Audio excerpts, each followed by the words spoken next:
Salut tout le monde, bienvenue à un nouvel épisode de Addict Sport. Cette semaine, on prend quelques minutes là, pour débuter un nouveau segment de mini-épisode où est-ce que Arnaud et moi, on est juste nous deux. On prend le temps de discuter ensemble là, des séries de la Ligue nationale de hockey. On va faire la même chose là, dans les prochains jours par rapport au basketball. Donc, simplement donner notre avis là, sur le Final Four de ces deux ligues-là pour vous donner un petit preview de tout ça pour que vous puissiez être fin prêt à regarder et à apprécier le spectacle des Final Four. En plus, avec notre nouveau linge Addict Sport, on est très content de faire ça avec vous. Yes, c'est ça. Donc, petit épisode, là, vraiment pas très long, donc on ne prend pas beaucoup de votre temps. Puis, comme Emile l'a dit, on a reçu notre nouvelle marchandise là, que les gens avaient commandée, que nous, on est très fiers de porter. Donc, on souhaite un très bon épisode à tout le monde là, où on met la table pour ce qui s'en vient dans la Ligue nationale de hockey. Donc, bon épisode. Salut, mon petit rayon de soleil. Salut mon vieux, ça va bien? Ouais, yes, ça va toi. Yes, ça va super bien content là, une fois de plus d'être avec toi pour un épisode. On est juste nous deux, fait que c'est le fun d'être là juste nous deux. On n'a pas d'invité aujourd'hui, mais je sais qu'on voulait absolument là, sur le podcast parler de ce qui se passe dans la NHL, dans la Ligue nationale de hockey, donc des grosses demi-finales qui s'en viennent. Fait qu'on voulait en discuter avec toi. Fait que quelle série, mon pote, tu voulais commencer avec? Avec quoi on commence aujourd'hui? Commençons avec la série, peut-être qu'il y a le moins d'engouement au Québec. Tampa Bay, le Lightning de Tampa Bay contre les Islanders de New York. Commençons avec cette série-là. Euh, Moi, de mon côté, je crois que c'est une série qui va être intéressante. Je crois que ça va être une série qui va être vraiment serrée. C'est deux très bonnes équipes, là, surtout offensivement. Je pense que c'est deux très bons clubs. Euh, Après, bon, on connaît l'histoire autour du Lightning là, qui dépasse la masse salariale là, de 18 millions avec tout ça. Là. Mais en tout cas, ça reste deux équipes là, vraiment, vraiment offensives. Là où je donne peut-être un petit avantage à Tampa Bay, c'est défensivement, je pense qu'on est plus complet à la ligne bleue là, du côté de Tampa Bay, Hmm. même si on a des très bons défenseurs à New York.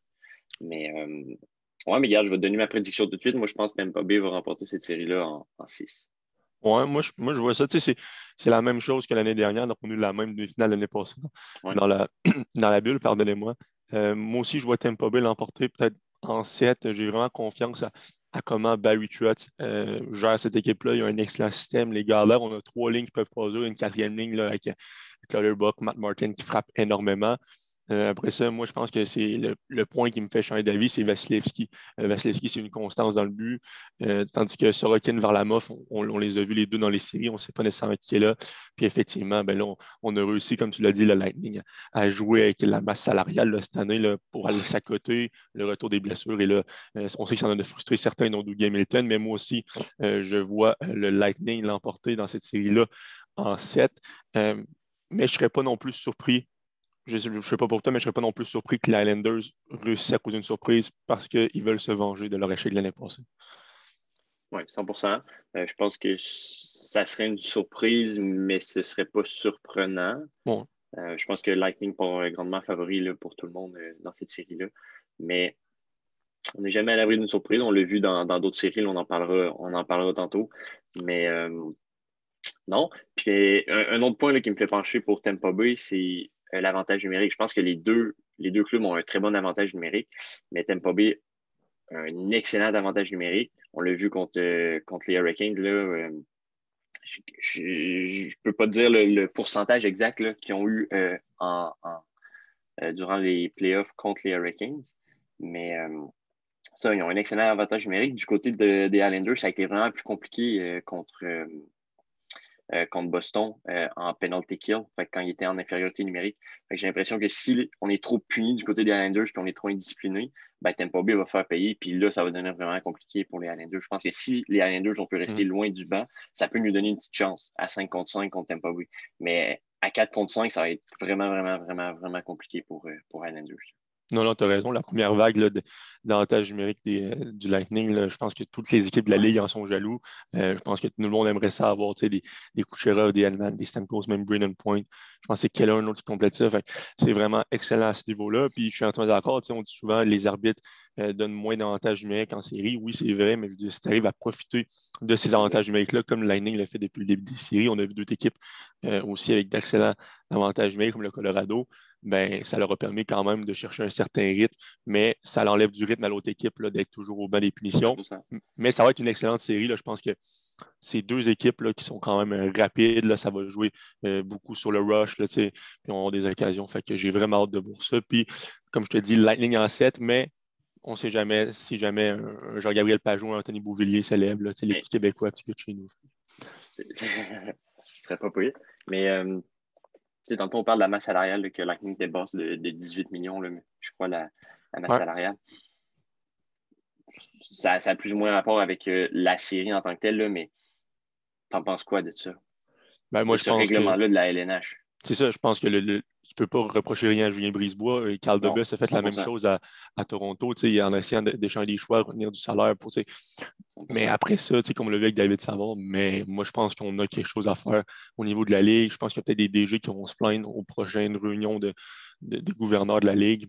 Puis c'est sûr qu'il y a une faille dans le système. Mais après ça, bravo, je lève mon chapeau à un autre Québécois, Julien Brisebois, d'avoir réussi à trouver la faille. Puis mais on peut pas continuer comme ça, selon moi, au niveau de la Ligue nationale. Je ne sais pas ce que toi t'en pensais, là, pour conclure peut-être 100%, sur la non. série. Là.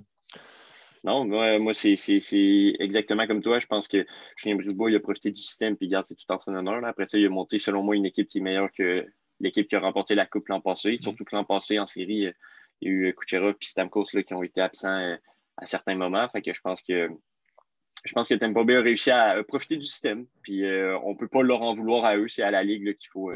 qu'il faut en vouloir. Là, Mais c'est ça. Fait que Tampa Bay en 6, Tampa Bay en 6, puis on va les retrouver en finale de la Coupe. C'est bon, ouais. Puis là, on va parler de la série qui retient peut-être un petit peu plus notre attention. On sait qu'on surfe sur une grosse vague là, au Québec là, par rapport à ça. La série qui opposera les Canadiens de Montréal aux Golden Knights de Las Vegas. Émile, je veux t'entendre en premier. Je sais que tu n'es pas nécessairement le plus grand fan du Canadien, mais c'est quoi juste la prédiction pour te lancer? Puis peut-être en expliquer rapidement pourquoi. Ma prédiction pour me lancer, j'ai de la difficulté à me prononcer. euh, comment dire, j'ai de la difficulté à me prononcer à 100% sur cette série-là. J'ai l'impression que, avec ce que le Canadien a montré contre Toronto, contre Winnipeg, j'ai l'impression que ça peut être d'un bord comme de l'autre. J'ai l'impression que ça va soit être une série vraiment courte en faveur de Vegas, ou ça va être une série qui va se ramasser en septième match, qui va être remportée par Montréal. Fait que c'est là, dans ma réflexion, je suis là, soit Vegas qui roule sur le Canadien ou le Canadien qui réussit à tenir bon, ce que je ne serais pas surpris, qui réussisse à tenir bon et qui remporte le septième match. Mais je pense que je vais quand même y aller avec Vegas en 5. OK. Je pense que je vais penser pour Las Vegas en 5. Ouais. Moi, les Canadiens de Montréal ont emporté cette série-là en 7. Vous savez, je pense qu'on les a impressionnés au niveau des premières rondes contre les Leafs. Les Leafs qui, selon moi, c'est une équipe qui sont affrontés Vegas. On dirait probablement que les Leafs sont mieux nantis offensivement. On a réussi à les museler. Après ça, on a beaucoup de vétérans, selon moi, qui ont l'expérience. Mais il y en a quand même du côté de Vegas, il y a des Pietrangelo, il y a plusieurs gars qui sont allés loin. Mais je pense que vraiment, on a un bon groupe de vétérans, plus un bon mélange de jeunesse, puis on a un mélange de vitesse, mélange de comme plus rugueux. Fait que moi, je vois vraiment le Canadien donner du fil à retordre. Mais après ça, ça va être dur. Il faut gagner au moins un des deux premiers matchs à Vegas. Tu vas là-bas pour en gagner un.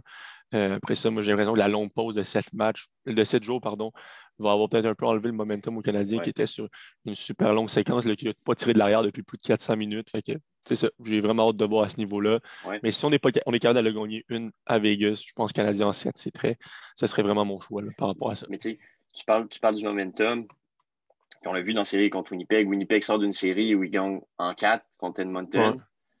Tout le monde est hype autour de Winnipeg. Hein. Ils ont éliminé Edmonton en 4. Attention à Winnipeg. Il y a le Canadien qui sera en 7 avec contre Toronto. Puis après ça, 2 jours plus tard, le Canadien est de retour en action. Puis Winnipeg, ça faisait quasiment, je crois, 9 ou 10 jours qu'il n'avait ouais, pas exact. joué. Puis ça l'a paru, là. On Non, ne non, pourra pas se dire le définitivement. contraire que ça n'a pas paru. Ça avait paru, puis le Canadien avait le momentum, sont arrivés là, puis ça a continué toute la série. Fait que, est-ce que ça va se reproduire, le fait que le Canadien ait eu une semaine de congé alors que Vegas, ben, et eux aussi, sur une bonne lancée, là, avec Ouais. 4 victoires consécutives contre Colorado. Euh, Ça paraît d'un bord comme de l'autre. Est-ce que c'est le repos du Canadien qui va leur être bénéfique? Est-ce que c'est le momentum qui a été créé par Vegas qui sont encore chauds, là, qui sont prêts à jouer? Ça paraît d'un bord comme de l'autre, mais j'ai l'impression que ça va pencher du côté de Vegas. Tu sais, tantôt, tu compares un peu Vegas à Toronto. C'est deux très bons clubs, mais moi, à mon avis, Vegas est plus complet que Toronto. Euh, Autant devant le filet qu'à la ligne bleue qu'offensivement, je crois qu'il est plus complet. Pas nécessairement euh, un meilleur premier trio, mais je crois qu'ils sont plus complets. Je crois qu'ils ont plus d'expérience aussi que Toronto. Euh, donc voilà, je pense que ça va pencher du côté de Vegas, mais ça reste que je crois que le Canadien est capable de donner du fil à retordre voyons, Ouais. aux Golden Knights. Ouais. Mais tu sais, devant le filet, t'en parlais, ça va être super intéressant, je pense. Là, Ouais. c'est peut-être les deux gardiens qui sont les plus hauts en série présentement. Price contre Fleury. Après ça, je sais qu'ils ne veulent pas se faire trop comparer une lutte entre les deux, mais je pense que vraiment, si Price est capable de voler quelques matchs, que Fleury a encore des difficultés, on sait que ses statistiques contre Montréal ne sont pas super bonnes, mais après ça va être capable peut-être. Fait que moi, je vois que si un des deux gardiens qui flanche, ben, son équipe va flancher automatiquement avec. Là. Fait que ça va être un excellent duel de gardiens dans cette série-là. Je ne sais pas ce que tu en penses. Oui, je pense que ça va être un bon duel de gardien de but, c'est sûr à 100%. Euh, à quel point, si un des deux gardiens flanche, l'équipe va flancher, euh, oui, mais en même temps, je sais pas, on a vu Vegas, on a vu Fleury connaître de la difficulté contre Colorado. On lui a accordé un mauvais but. Si, je veux dire, si ça se poursuit, ses OK, ennuis dans la série, ainsi de mais là, suite. tu Là. parles d'accorder des mauvais buts ou juste d'accorder des buts en général? Je parle des mauvais matchs, des mauvais buts, des mauvaises performances qui s'enchaînent dans la série. Là, ça va devenir compliqué pour Ben, c'est l'équipe. Là. sûr. Ben, c'est sûr, ça, c'est d'un bord comme de l'autre. Ça, c'est Ben, sûr à c'est 100%. Mais je veux dire, c'est ça dans toutes les séries. Là. Je veux dire, c'est pas nécessairement propre à seulement cette série-là.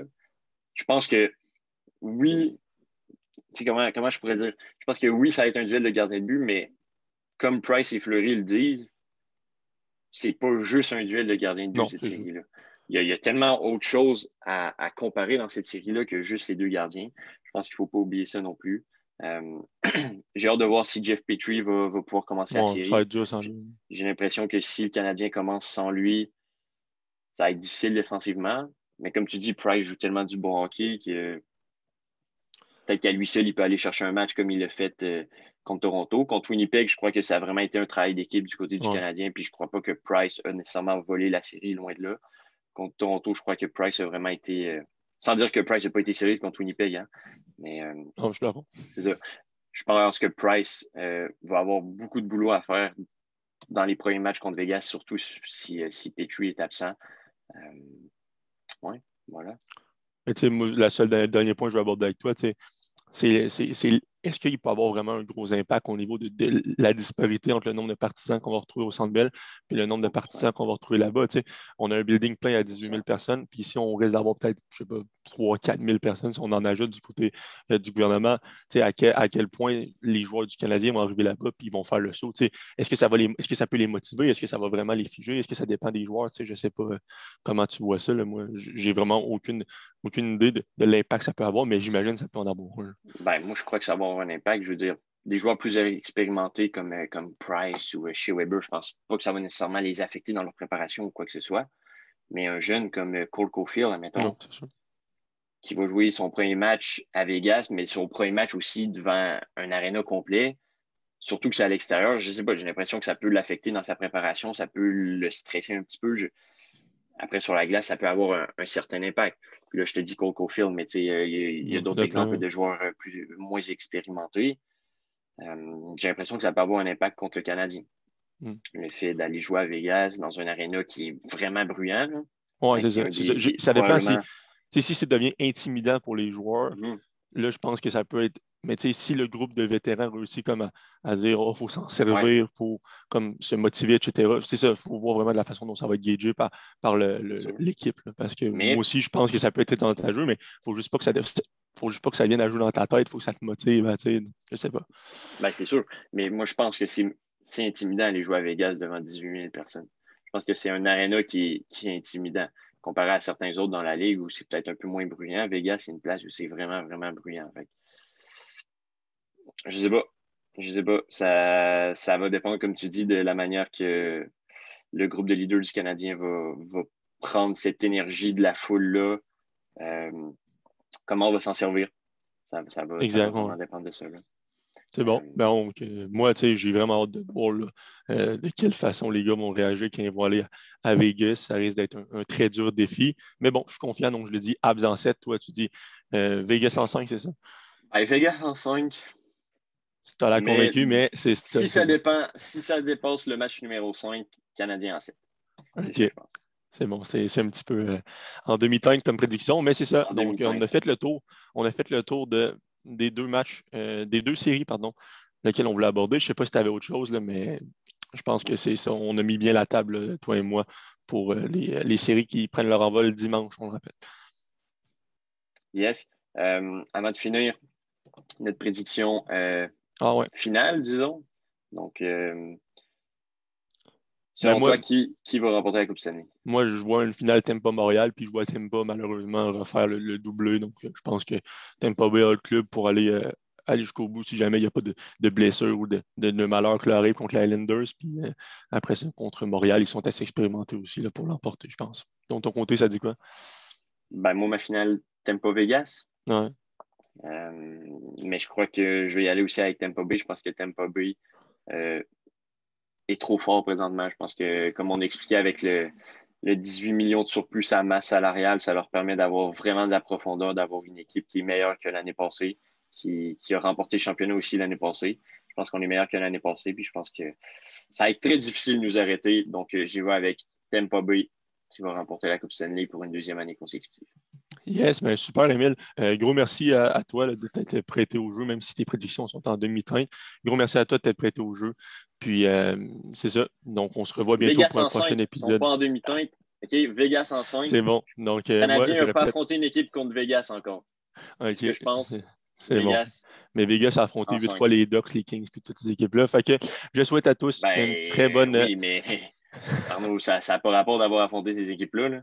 Je Non, te je sais bien, parle de l'équipe de Vegas. Là. Je te mais je parle pas pense de on qui l'ont sous-estime un petit peu affronté. le calibre de la division canadienne. C'est ça le défaut de plusieurs personnes qui Non, analysent cette série-là. je sous-estime pas la division canadienne, mais je crois tout simplement qu'il y a beaucoup d'équipes canadiennes qui ne seraient pas capables de rivaliser avec Vegas, comme beaucoup d'équipes de la division de Vegas qui ne seraient pas capables de rivaliser avec des équipes de la division Nord. Là. Je pense pas que T'as c'est de raison. comparer. Non, mais je crois pas que c'est de comparer les divisions. Je crois juste que c'est de comparer les forces dans la division. Puis, selon moi, Colorado et Vegas sont deux clubs qui, dans la division Nord, auraient terminé premier pareil. Là. Ah, C'est sûr. C'est sûr. c'est dur à dire, je sais pas. Moi, je pense que les Leafs, ça reste, selon moi, au début de l'année, tout le monde les mettait top 3, top 4 de la Ligue, là, je veux dire. Fait que les Leafs ils étaient rendus à maturité. Fait qu'on on verra ça. De toute façon, on souhaite des Vegas bonnes en 5. séries, des bonnes demi-finales à tout le monde. C'est bon. Fait que ciao. Hey, ciao.